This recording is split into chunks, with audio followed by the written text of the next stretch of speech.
Muchísimas gracias por aceptar esta entrevista. Como te había comentado, me gustaría hablar un rato contigo en relación al concepto de defensa en psicoanálisis. Si estás de acuerdo, empiezo presentándote para que aquellas personas que no te conozcan puedan hacerlo y luego empezamos con las preguntas. De acuerdo, muy bien. Okay. José María Álvarez es miembro de la Escuela Lacaniana de Psicoanálisis y de la Asociación Mundial de Psicoanálisis. Es doctor por la Universidad Autónoma de Barcelona. Es especialista en psicología clínica en el Hospital Universitario Río Ortega de Valladolid, donde coordina la unidad de psicoterapia especializada. Es coordinador tutor de psicología clínica y formador de residentes psicólogos y médicos internos en PIR, me parece que es, internos. Residentes de psicología clínica y médicos residentes de psicología clínica. Perfecto. Como es bien sabido, eres autor de numerosas publicaciones, más de 90 publicaciones sobre psicopatología, psicoanálisis, y algunos de los libros que has publicado son La invención de las enfermedades mentales, Fundamentos de psicopatología psicoanalítica, que es un tratado que escribiste con Ramón Esteban y François Sauvagnat, Estudios sobre la psicosis, que justamente lo tengo acá. Luego está Las voces de la locura con Fernando Colina, Estudios de psicología psicopatológica, Hablemos de locura. Todos estos han sido publicados en Shoroi Ediciones. Y el último libro que también he leído, y justamente por eso te contacté para hablar de ese término, es Principios de una psicoterapia de la psicosis. Entonces, esta es la pequeña presentación.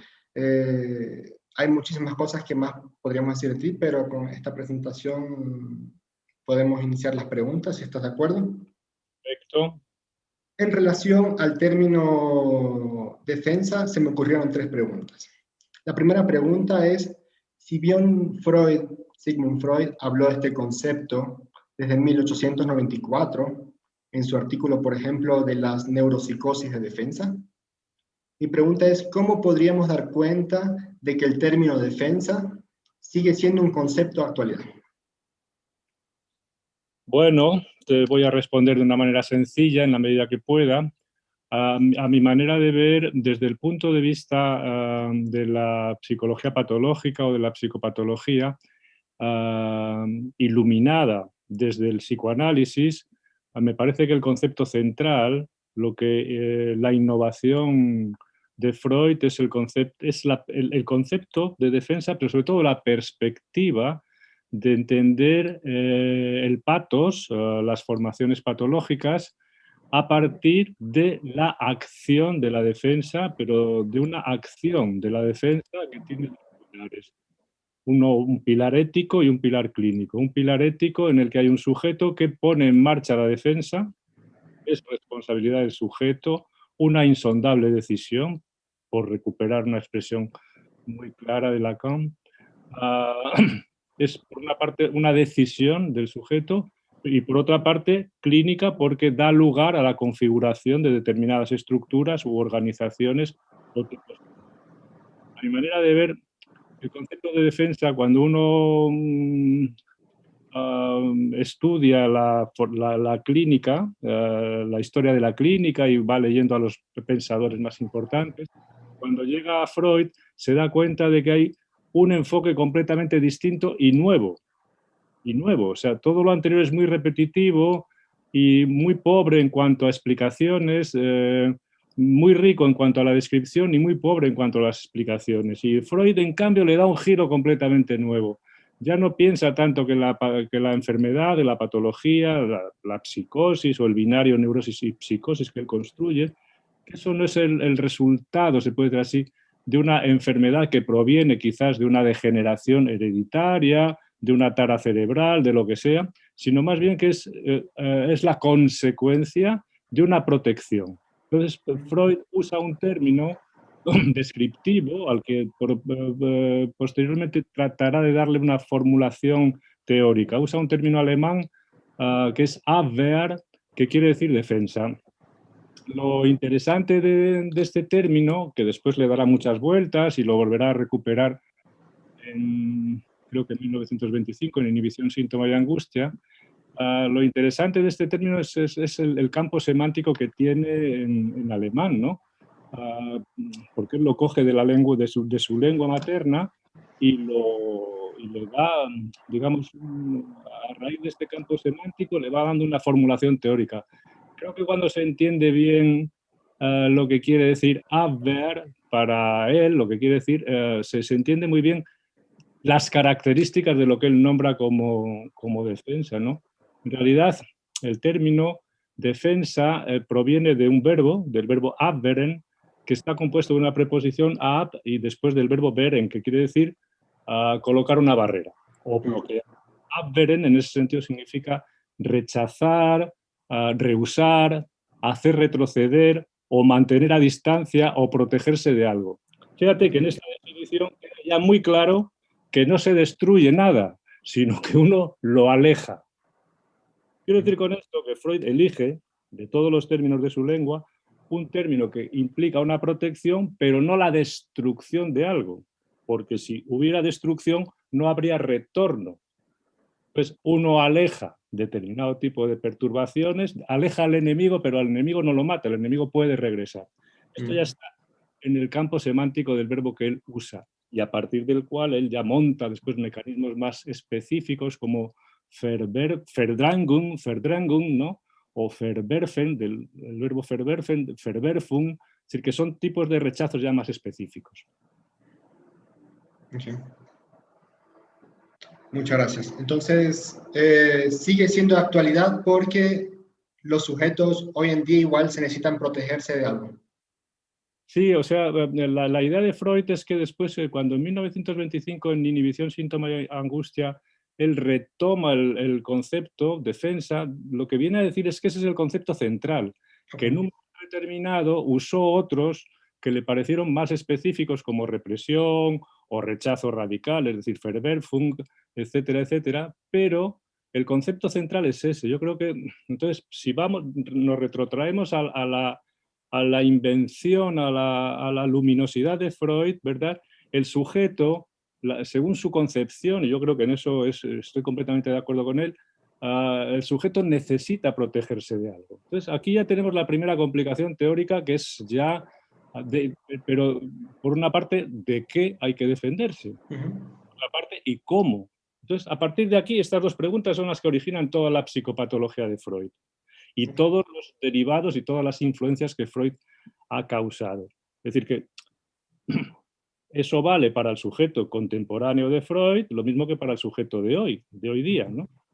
Todo el mundo seguimos la máxima, por así decir, de, ¿cómo se dice?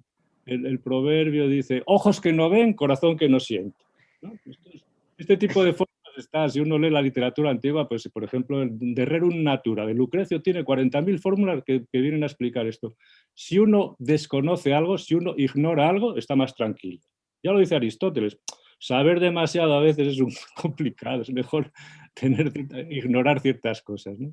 Entonces, esto va muy en la lógica de esta creación de Freud, que por otra parte coincide mucho también con alguna inspiración anterior en Schopenhauer, por ejemplo, incluso en Nietzsche también está presente. ¿Sí? Justamente entonces, a propósito del término defensa, me surgen otras preguntas, justo planteabas una. ¿Contra qué se defiende entonces el ser humano? Si tomamos en consideración esas estructuras, esos tipos clínicos de los cuales habló Freud, neurosis, psicosis, perversión, ¿hay alguna especificidad en relación a esas defensas?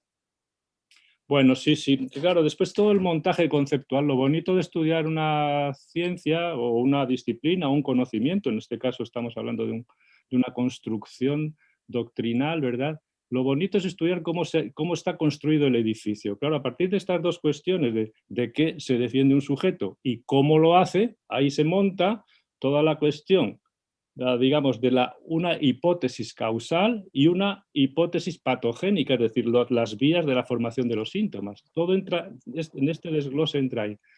Freud dispara, a ver, para decirlo de una manera sencilla, Freud apunta en las dos direcciones que puede apuntar.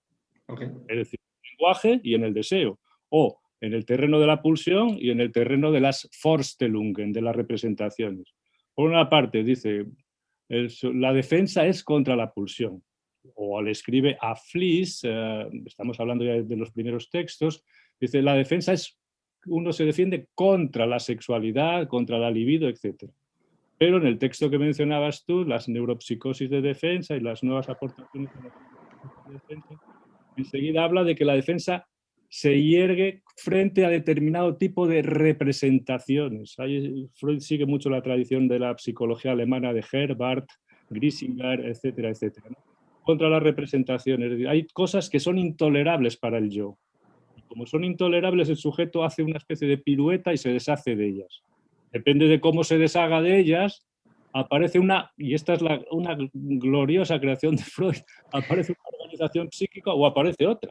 O sea, habría un mecanismo genérico inicial, por decirlo en términos elementales, según el cual la primera defensa organiza un campo, una estructura, por decirlo en términos de Lacan, una estructura freudiana, una neurosis o una psicosis. E incluso en una segunda acción, dependiendo de otras defensas que participe, que el sujeto monte inconscientemente, aparecen los tipos clínicos. Entonces Freud va montando el edificio de esa manera. Inicialmente, entonces, la defensa va por los dos lados. Está, digamos, la sexualidad, la pulsión. Por eso dice Freud en un momento determinado, dice, claro, uno se puede defender de algo que si es exterior, con la huida es suficiente. Dice, pero si es interior, ¿qué puede hacer? Entonces habla de la pulsión. ¿Cómo tiene que hacer determinado tipo de parapetos psíquicos o inconscientes, etcétera, etcétera? Finalmente, la pregunta, la pregunta de contra qué se defiende el sujeto en los años 1915, etcétera. Claro, cuando Freud lo dice muy claro en el texto sobre el hombre de los lobos. Ya es la castración, se puede decir así, lo peor de lo peor. ¿Contra qué se defiende? Entonces, Freud tiene que ir, esto es como la física teórica, es decir, tienes que ir buscando un elemento o la física de partículas, lo más pequeño de lo más pequeño.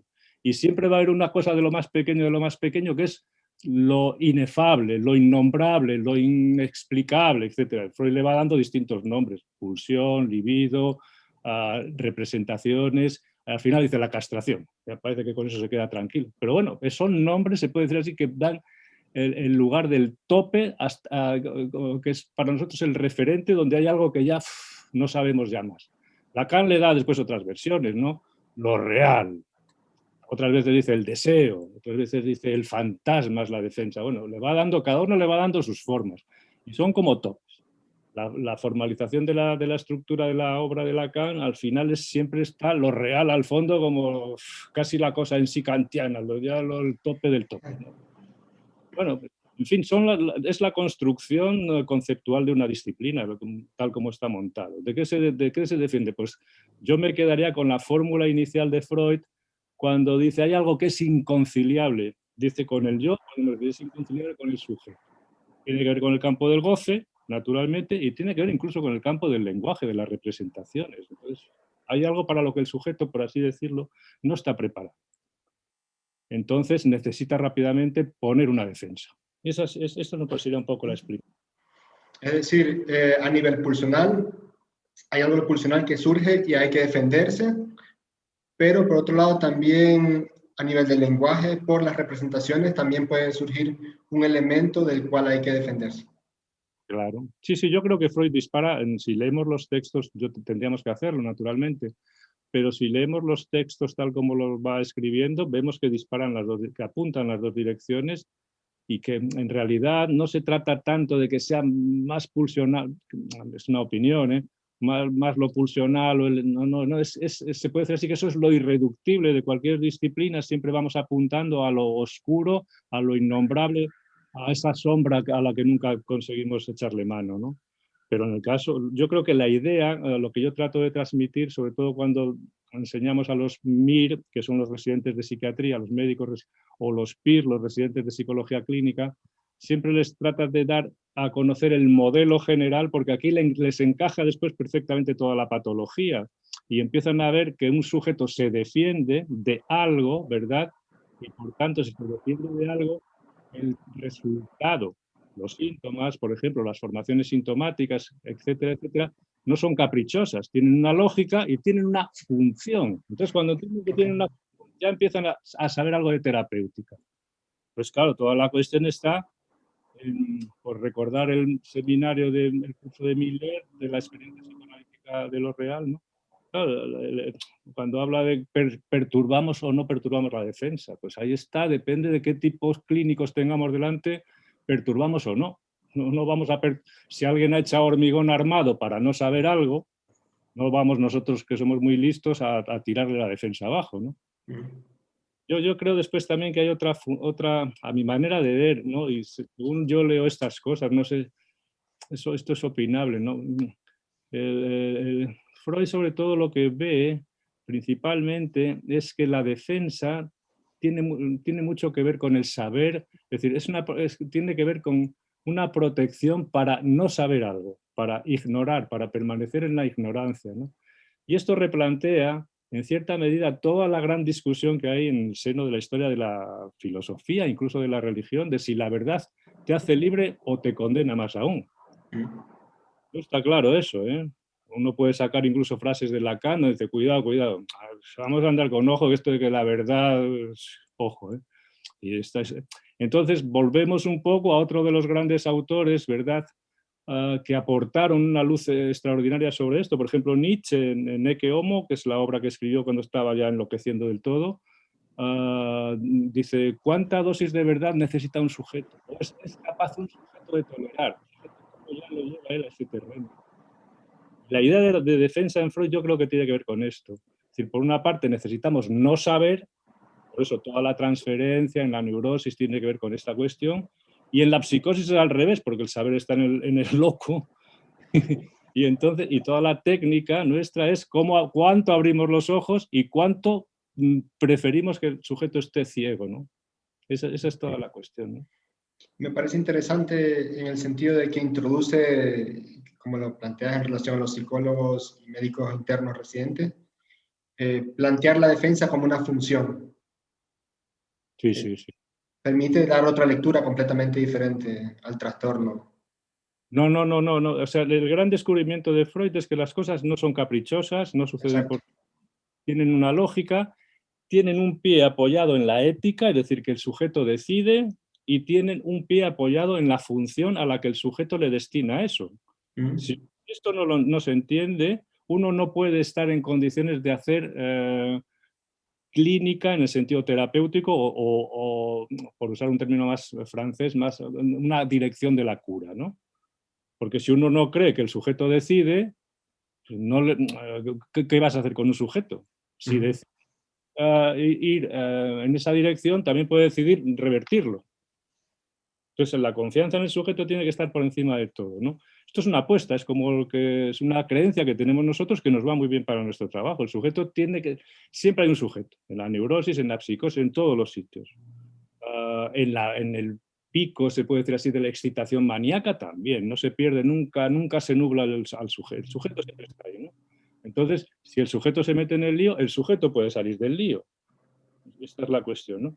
Tenemos que conocer el otro pie, se puede decir así, que son toda la cuestión de la que da cuenta la psicopatología, es decir, qué tipo de configuraciones clínicas se suelen dar en los sujetos. Bueno, pues hay gente que está muy loca, hay gente que está más cuerda, los más locos, como explica muy bien Freud, usan defensas muy radicales, por tanto el reverso, es decir, el retorno de lo que se rechaza, es muy vivo, muy real, muy bien entramado en la realidad, dice Freud, es muy xenopático en ese sentido.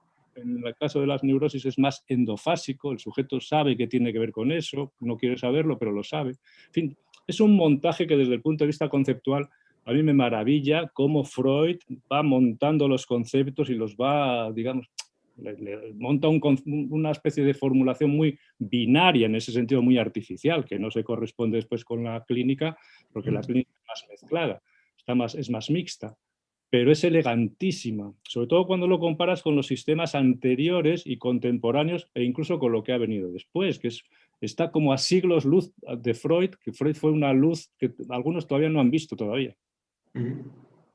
Justamente en este nivel conceptual, ¿consideras que existen diferencias entre lo expuesto por Freud y lo expuesto por Lacan en relación al concepto de defensa? Pues la parte central de la enseñanza de Lacan es en cierta medida, es una formalización rigurosa, diría yo, de estas hipótesis y desarrollos freudianos, en la medida en que, claro, a ver, Freud no dispara, digamos, por usar con cañón muy ancho, es decir, él habla de habla de represión, tal, pero Lacan es el que va ajustando ese tipo de mecanismos y con una lógica también muy binaria, dice, no, no, hablamos en el seminario 3 lo desarrolla perfectamente, de un mecanismo específico que él llama forclusión, pero ya no es solamente el mecanismo específico, sino que es la forclusión de algo concreto, de un significante, del significante en nombre del Padre. Es decir, que son pasos ya muy concretos. Freud lo deja un poco más en el aire y Lacan lo formaliza con una precisión pues, entomológica, es decir, de una manera exquisita, ¿no? Lo va formulando. Luego, claro, naturalmente, cuando formulas un modelo de una manera tan concreta, luego tienes que romperlo, porque claro, eso es demasiado teórico, ¿no? Y no te caben, muchos casos no te caben ahí, ¿no? Entonces luego tienes que pasar de la parte más, ¿cómo decir?, categorías, de las categorial a la parte más continuista. Tienes que andar siempre cambiando de modelos, que es lo que hizo él, por otra parte, como Freud o como todo el mundo, ¿no? Entonces, bueno, pero sí, sí, yo creo que Lacan lleva los desarrollos de Freud e incluso esta noción que usamos nosotros continuamente, estructuras freudianas, es el nombre que Lacan le da a estos desarrollos de Freud, ¿no?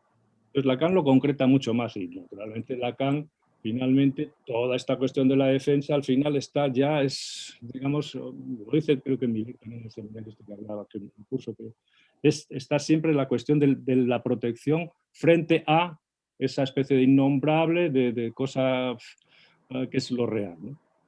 Un poco el orden, como yo me lo imagino. Tampoco soy tan conocedor de la obra de Lacan como para explicarlo con mucho más detalle. Muy bien.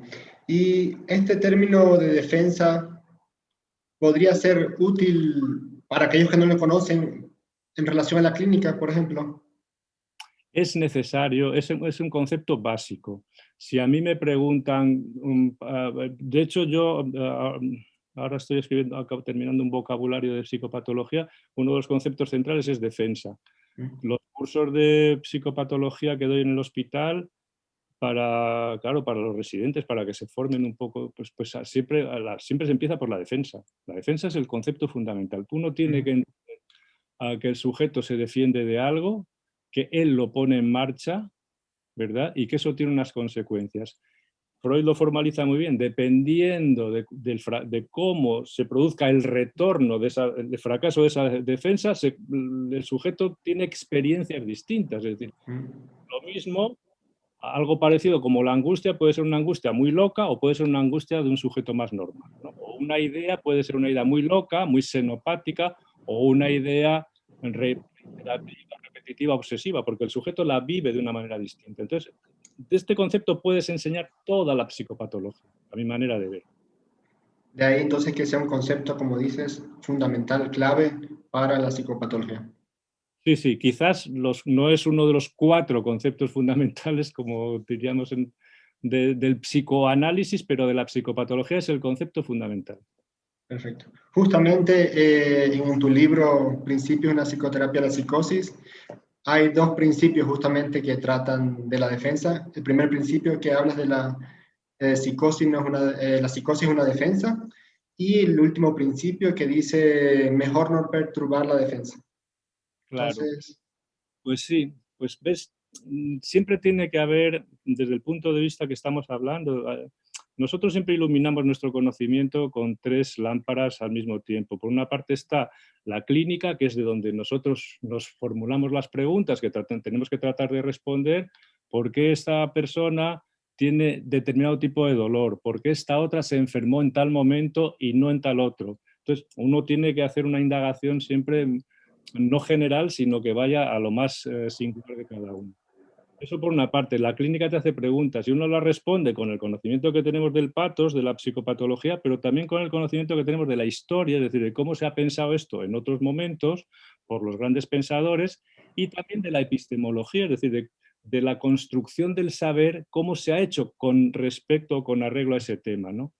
Entonces, es verdad que si uno tiene que haber una articulación esencial entre la psicología patológica, que es un término de la época de Freud, Lacan también lo usa, la psicología patológica para decir la psicopatología, tiene que haber una articulación entre el conocimiento del patos y la terapéutica, la psicoterapia o el psicoanálisis clínico, etcétera, etcétera. ¿Y dónde está esa articulación? Pues yo, como soy un forofo del término defensa, pues lo veo que esa articulación está ahí. Esto se defiende y claro, nosotros, ¿qué hacemos con esa defensa? ¿La bombardeamos más aún o la respetamos? Ay, amigo, pues ahí hay direcciones contrarias dentro del psicoanálisis, incluso dentro del tratamiento de la esquizofrenia o de la melancolía, tal, pues hombre, yo soy más partidario de no perturbar la defensa a poder ser, solamente en algunos casos puedes perturbar un poquito.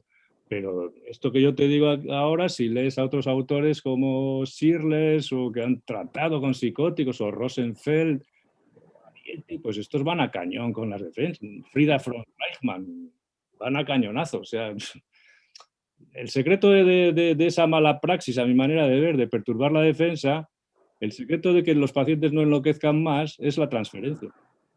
Es decir, la potencia de la transferencia es tan grande que aunque fastidies al paciente y le perturbes la defensa, lo sostienes por el otro lado, por la red de la transferencia. Entonces, pero clínicamente yo no sería partidario en estos casos de perturbar la defensa, en los casos donde la defensa es tan necesaria, claro. Perfecto. Te quiero agradecer, José María, por esta entrevista. Me parece que es un concepto importante el término defensa y tú lo has esclarecido desde Freud, Lacan y hasta la actualidad. Entonces, te quiero agradecer por este espacio y muchísimas gracias entonces. Pues te agradezco mucho que hayas contado conmigo. Te mando, digamos, mi felicitación por el proyecto que estás tratando de sacar adelante. Yo creo que es muy útil y como además creo que tienes la intención de que se haga, digamos, con un lenguaje lo más asequible posible. Yo soy de los que confían en que el lenguaje puede ser sencillo y al mismo tiempo riguroso. Obliga a un esfuerzo grande. Pues creo que esto llegará a muchísima gente. Estamos necesitados de reconquistar muchos territorios. Exacto, de eso se trata. Exactamente. Muchas gracias, Luis.